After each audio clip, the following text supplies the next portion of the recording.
Yeah, you're most welcome on the Sauti Plus podcast that is always airing on Sauti Plus TV, our SoundCloud channel, YouTube channel. You can always get us there. So right now, we are having amazing guests that are here with us. Some of them are from Uganda.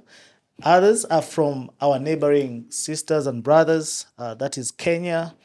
And also we are having others who talk about themselves.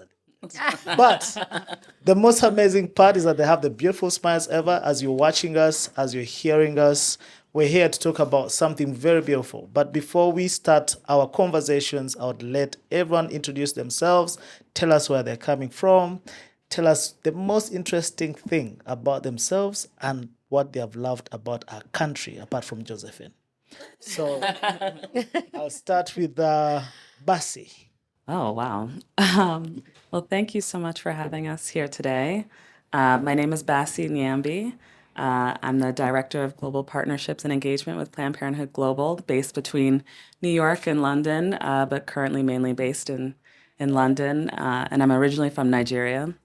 Um, and I think what I love most about this country is just how vibrant the people are. I love being here. I love going out with my friends here. Yeah. Humphrey, you're always taking me out somewhere.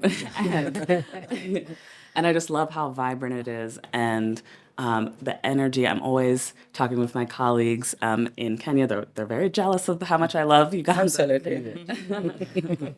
So yeah, the vibrancy is the thing. You know, Basi, the most important thing is that also Uganda loves you. We also, particularly Richa Hand, loves our Niger sisters and Niger brothers.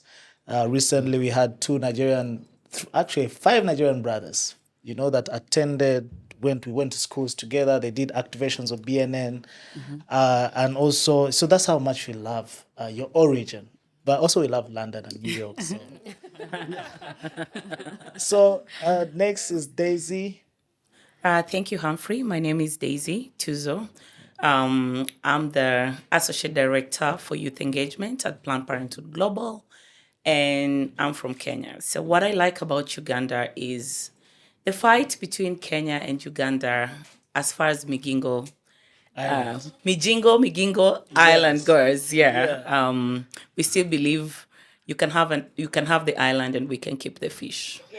Yeah. Nice. The fish is the most expensive thing in that area. But of course. And we all know where it belongs, so we shall not go in that debate. But also, at the end of the day, we love each other. We do. Like Kenyans love parting from Uganda, as less Ugandans party from Mombasa. But I would love to turn over the microphone to our newest member in the Ugandan community. Yep. Hi, my name is Amy, and I'm from New York, but coming from LA, and I'm Colombian and Peruvian, and I'm excited to be here. Thank you so much. So, what are you doing in Uganda? So I'm the project manager for PPG and overseeing the Global Ambassador program is one of the things that I do. So I'm just here to get to know the program, get to know the people, get to know y'all, and I'm so excited to meet you guys for the first time. Yeah, also very excited to meet you for the first time, and also welcome to the family. Thank you. In and I Uganda. love the food. Hi, everyone. My name is Nekesa. I'm the Youth Engagement Manager at Planned Parenthood Global. So I oversee BNN. Now I'll be supporting Amy and Basi and Daisy on the GYA program in Uganda. I'll be working very closely with Rahul, and I've met some of the Rahul team. So I'm really excited to be working with Rahul, in the long run. And what I like about Uganda is that my name fits very perfectly with the Ugandan communities. So I feel like I'm part of Uganda. I'm from Kenya, but yeah, I'm at the border now. Yeah. Thank you so much. So, meaning that we are going to give you a perfect Ugandan name, a home as well, so you can work in the Planned Parenthood Global Ugandan office. Thank you so much, Josephine. Over to you. Thank you very much, Humphrey, and thank you very much for bringing us into this space. I'm Josephine Lavoy. I work with Planned Parenthood Global, based here in Kampala and Ugandan. What do I love about Ugandan? We can complain, but we compromise most of the time after complaining. Yeah. Yeah. Thank you so much. Nekesa. Hey, Nekesa, yes. Finally, I've met my crush in school. She was called Nekesa, for real. Yes. And she was from Busia. Aha, now you see now. Yes. So I'm happy to meet Nekesa, and that gives us more reason why she should remain in Uganda. Uganda is your home. It's very beautiful. So I'll really start with you. Our today's topic, basically, we're talking about BNN movement. We have seen BNN movement grow up in different countries, and also Uganda at large. We're very happy that we are part of the movement. We have been to schools, universities, communities. And everyone is asking themselves, how can we sustain this movement? How can we look at this movement beyond? So I'm not going to pass this question to Daisy, but I'm Okay. going to give it to Nekesa here.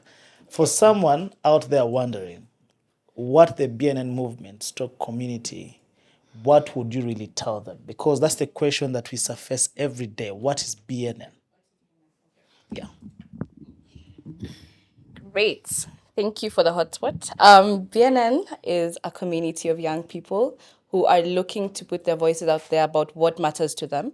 So this could really look very different, the SRHR space and their interest, as well as, like how to leverage that space to be able to get the audience, or rather to get to say what they want to say about their own interests. So it's basically giving a voice to the young people within different communities. Yeah. And it is led by the young people as well. So Nice. Thank you so much. Some of these questions would have really been wondering if our wish would have been giving them to the young people. But right now, we are talking to people that have experience in building up BNN movements in other countries. Uganda, we are at the kickoff stage, but also with Daisy being part of this movement building in over how many countries? About four, five, Like five that. countries. Yes. And now this week we are launching BNN Kenya as Ugandans as well. We are still on the waiting list. Yes. I would love you to tell us what kind of benefits have you seen this movement create in other countries so that we can as well look forward for some of those benefits in Uganda. It's a very interesting question. And first, I will start by saying the benefit is that the movement is for and by the young people. So that gives them an opportunity to really define what the movement does for them. The second part is that one of the critical components of the movement is to connect young people directly to resources, because part of the experience of building this movement has been hearing from young people that more often than not, adults or other means are used as conduits to get resources to the young people. And young people are telling us that we are already in the communities. I mean, take yourselves, for example. You're already doing amazing stuff in the community, and there's no need to reinvent the wheel, but more of what are you doing and what can the movement do to connect those young people, whether as individuals or as youth-led organizations, to resources to expand impact. And I want to highlight one example in Burkina Faso, because this is where the movement started. And Basi was amongst the, very first colleagues in Planned Parenthood Global to travel into Burkina Faso, a very small, very poor country with poor development outcomes and development index. And just seeing the resilience of young people in this country who've been through God knows how many, maybe 3 coups, and their resilience to want better for their country and to take this movement in their local communities. We've seen them take action. For instance, speaking on this coup example, mobilizing themselves to fundraise to support their peers in the community, to provide spaces for them to get shelter, food, to connect them to health, and most importantly, sexual and reproductive services, has been amazing. And one of the big outcomes is we now have a donor who's providing not a lot of money, but a small fund that is going to go directly to the young people in Burkina Faso, to the Billies, not through PP Global, but directly to the young people. So we are sure that we're going to see more of that. Thank you so much, Daisy. So much impact that is created in different spaces, and also that is something we're looking forward for in Uganda. Now, Basi, when Facebook was starting, Twitter started, LinkedIn started, Instagram, now we have TikTok, we have, is it GT what? Chat GTP, yeah? You know, all these programs are starting and they're creating global communities. Global communities that there's no donor who comes in Uganda and is saying that let's have a Facebook movement or a Twitter movement, Instagram movement. What can we do to make BNN be a global movement that everyone can join without any influence of a donor being behind? Well, what I think is so incredible about the program is that you have young people reaching out, first of all, creating content themselves and reaching out to each other on spaces where they are. So you have folks on TikTok, they're on Instagram, they're on Facebook, and they're making those connections themselves. That's number one. And then number two is also creating spaces where they can come together in person. And I think what's so important is that we utilize those spaces for young people, both in their countries, regionally, globally, to come together. It's difficult to do that without funding, without a donor. But I think if we can think about how young people can also, build their skills to fundraise for themselves, Yeah. and get that funding in order to come together and be together in person and connect, and also creating spaces that are impactful and creating community online. That is an incredible way that young people are ahead of the game in terms of doing that work and connecting with each other globally. Thank you so much. Now, linking to what Basi has said, Josephine, and coming back home in Uganda, where do you think our future of this movement is heading and also looking like? Also looking at the environment we're operating in, is quite really hostile with our policies we're developing, and also our parliament, our stakeholders, let me use that word, being on TV stations. First of all, looking at criticizing the comprehensive sexuality education framework, looking at our society and how it's really framed. And the BNN movement is looking at a healthy young person making their own informed choices in a very free environment. So where do we see this movement heading? I think this movement gives us opportunity to actually center the young people to continuously build and influence that space. Yeah. So that they're able to actually shape the messaging or how we communicate to that very audience, because they're the biggest population. So I think we have to work with the young people to shape the messaging, to shape the way we reach these audiences so that we continuously get into that space with them, with that youth leading. Thank you so much. Looking at the BNN is something that is going to create a good platform that is going to educate not only the young people, but also our stakeholders to be more informed about the issues so that we can all join the movement in creating proper policies that can accommodate every young person in this country. Now, Imi, do we have Billy Now movement champions in New York? That's the goal. And you see, the beauty about BNN is that it's a movement that is starting from Africa to influence the whole world. So that's the kind of beauty that we have, not other movements that start from Europe, United States of America, Asia to come to Africa. So that's the beauty about BNN now. BNN. And Daisy used to ask me, why do you have to say Bidi Bidi now? Now, behind that slogan, it's a slogan that we created in schools. And Billy Now, it's a slogan that musicians would use to really drum out to our different champions. So that's why we called it Billy Now. Now, to Emmy, I wanted to know, we live in a global village, and also the issues that we face in Uganda might be the same issues that young people in New York really face. The difference is that we hide guns here. We're not into gun violence as an issue that is also going on in different parts of the US. But when it comes to issues of drugs, it is something that is increasing here. Issues around mental health, something that is increasing here. Sexual reproductive health issues are international challenges that everyone really faces. So what's the difference? You now looking at different worlds. What is the difference between young people in Uganda, in Africa, and also the difference between young people in the United States and other places that you've moved to? Yeah, I think more than differences, there's a lot of similarities. I see a lot of people creating their movements on their own, especially with young people marrying each other and learning from each other. I think that there's has been a lot of peer-to-peer education, and I've seen that even from speaking with our partners and what they have seen and what they have witnessed from young people here.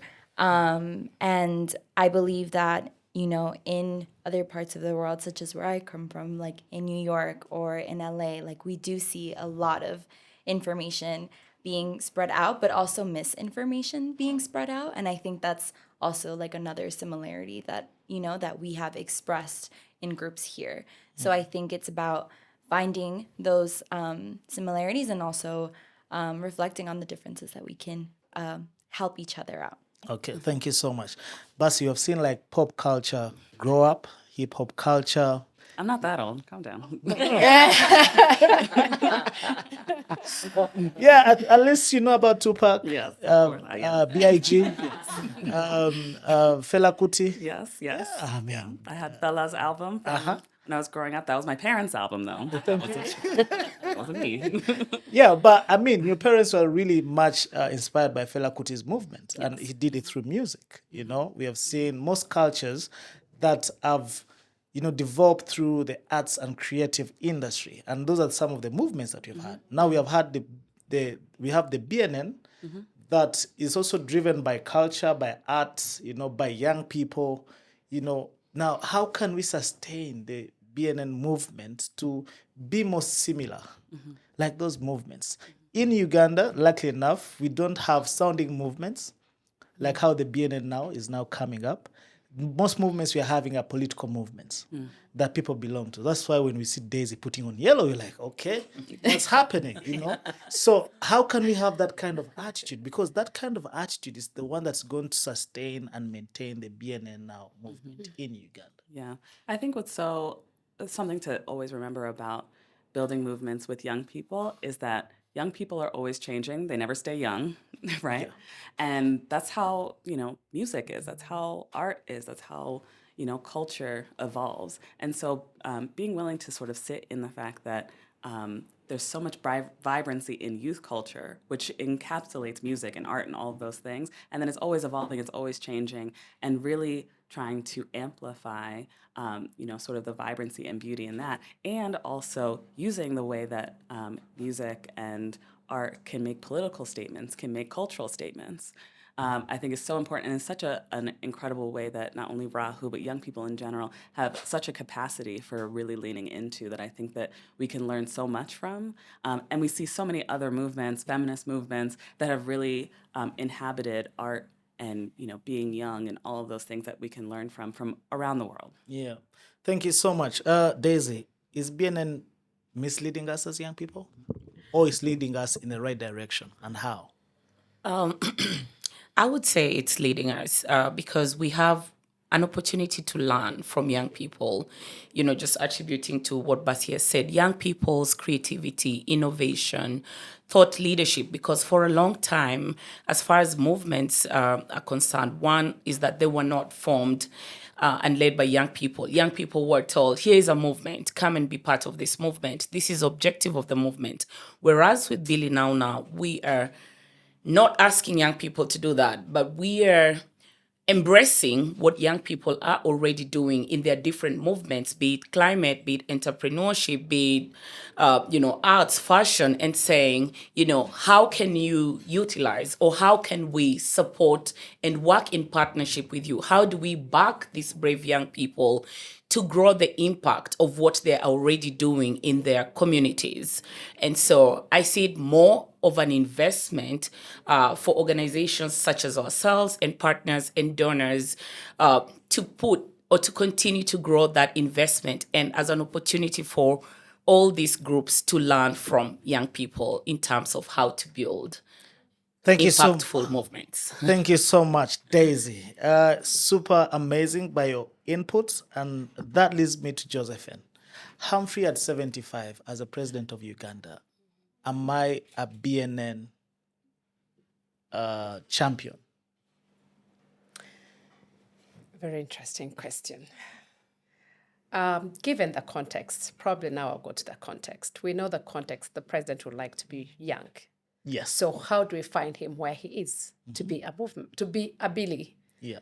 and support the movement? So him being 75, No, Humphrey at 75. Humphrey. As a president of Uganda. That's what I'm saying. it's because I just took it there. Aspirational thinking. Yeah. So Humphrey being 75, I think Humphrey being 75 does not mean he cannot relate with young people. Yeah. We just need to find that in Humphrey to be able to relate with young people. But Humphrey shouldn't define everything that the young people should do, but be more of a listener and support the shaping. That's the role I would say Humphrey would play and not be the decision maker. Thank you so much. Meaning that the BNN movement is as well into intergenerational partnerships. Absolutely. And also looking at our adults, our stakeholders, as well being part of shaping the narrative, but not defining how the narrative should be. And that is a message very clear. So me and James, we are strong Billy now champions. Absolutely. And we're going to champion this until we are strong leaders of this country. So you shouldn't be suffering from these Wahara debates. Yeah, so Nekesa, our new BNN champion leader and coordinator, right? There's so much, though we haven't launched BNN in Uganda, but we have done the first Girl Festival, the Brave Girl Festival last year. We are looking forward to do another edition this year. We are having the Undo campaign that is happening on the 28th of March, where it's basically to look at the taboos. March? No, sorry, May. Sorry. We are looking at the taboos, yeah? The taboos of, what the young people really face, especially the girl child, because our cultural taboos and the cultural values have also kind of hindered that young person to grow, to be a BNN champion that we want to see. As well, what else, James? We are doing an intergenerational dialogue that also, like what Josephine mentioned, to bring all these stakeholders on board. And we thank the support that the BNN movement has given us, Planned Parenthood. So all this is what we're doing. And also we hope it can be also transferred to other countries. What's your vision? Like, the fire is now good, and we hope the fire can continue because the fire has never gone down. But the fire has never gone down. We have our dear Josephine. Trust me, every week I receive a phone call from Josephine, and I feel so happy. When I'm lost somehow, when I'm partying, Daisy can send me an app. So what's up? So, so what's your vision? Like, what's that fire that is inside you that you'd love to now change, to build on, or to add on? That we're going to tap on to make sure that at least things are even going to move as much faster as possible. Yeah. Thank you for that. I think let me just start by saying that speaking onto the brand aspect, we are looking at not giving the young people something that is extremely external from them, but building our brand to align to what their personal brands are. So for me, that's a huge thing because every movement is different. Every movement needs ownership, and that ownership needs a personal touch. And for that personal touch to happen, we need to go to the young people. We need to bring them in at every step of the way, not just at the end. So for me, I think the fire that I have is just the kind of interest that we have as young people. Young people are driven by different things. Someone might be driven by, agriculture. Another person might be driven by SRHR issues. Intersectionality is a really important thing. And I think that's the kind of perspective you're trying to bring in as Billy Now, not just to speak about SRHR only, but then to see how we can use these different perspectives to influence SRHR, because we are not working in a vacuum or, alone. We need all these other actors, all these young people in different spaces to come together and to chip into the BNN movement. And only then can we be sustainable, because it's owned by the young people. The young people will be driving them. Even if someone else comes in place of me as well after, we'll still have that kind of ownership to be able to keep the fire going as well. Yeah. Thank you so much, Nekesa. I think we have all heard from her. It's a BNN podcast movement in Uganda. Now, would love to start with Amy. Your last words to the young people in Uganda, particularly. What would you love them to hear from you, learn from you, and also the last message you can leave with them? Thank you. I would say to just continue the fight, continue to find that fire within you, continue to speak to people from not just Uganda, but from around the world to get inspired and to feel like this is a global movement. And while there is our local issues, and that is so important, and everything from the ground up is important, this is also a global movement and they should be connected to everyone. Thank you so much, Daisy. I would say, first of all, the young people in Uganda are living in a very defining moment, given that they're the youngest youth population in the world. And so this is very timely for them to occupy the space and define what they want this movement to be for them. So their time is not yesterday or tomorrow, their time is now. Thank you, Josephine. Let's keep connected, unlearn, relearn, and keep learning, because the opportunities, we can create them, you can create them, and the space is there for you to create it. It will be an amazing home when we all work together. I think I'll just simply say to the young people of Uganda to not wait for permission to take power, because nothing's going to be given to us. It's important to step into our own power and to take spaces and create our own spaces and to keep fighting, to what my colleagues have said. And I think in making sure that we talk about the change they want to see, but knowing that they're inspiring other people around the world and we're watching them and we're excited and supportive. And so I think just, continuing to fight and taking power. Yes. For me, I just want to reassure the young people that we are who we think we are. We do not need to be, we don't need to be constantly reminded that we have to take that power and be loud about it. We have to be brave. We have to be resilient. We have to keep that power moving. We have to keep going and not stop. There's always doubts, but we have to refine what we're thinking and move on. Yeah, thank you so much. Thank you so much, Amy, Daisy, Josephine, Basi, and Nekesa for being part of this great discussion. I just urge everyone who's watching, listening in, follow our discussions online by following the hashtag BDNowNowUG on Twitter and different platforms.